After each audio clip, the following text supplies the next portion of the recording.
So, good morning guys. So, smoothie time. So, ano nga ba yung mga ingredients natin sa smoothie?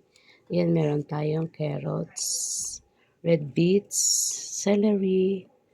Yan, meron tayong apple, syempre, pampalasa, and banana, and then pipino. So, ayan po yung mga hinahalo natin sa ating smoothie, no? Alam naman natin na very nutritious yung ating mga hinahalo. And of course, meron tayong dahon ng saluyot and then dahon ng celery.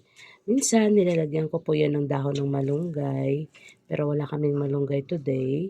So, kaya yung, ayan, makulay yung aking smoothie dahil dito sa ating beets. So, para magtagal siya, ayan, nilalagay ko po siya sa freezer, naka-slice na with carrots kasi madali siyang masira o mangitim or mag-dry.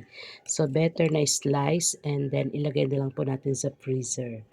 Yan. Itong ating mga celery, so slice lang natin at ilagay sa Tupperware. Huwag natin silang hugasan kasi nabubulok sila. Huhugasan natin pag gagamitin na.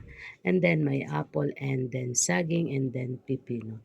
So yan po ang ating ginagawang smoothie everyday para makatulong sa ating kalusugan. Ayan. So pwede nyo po yung gayahin ng ating mga smoothie ingredients natin. No?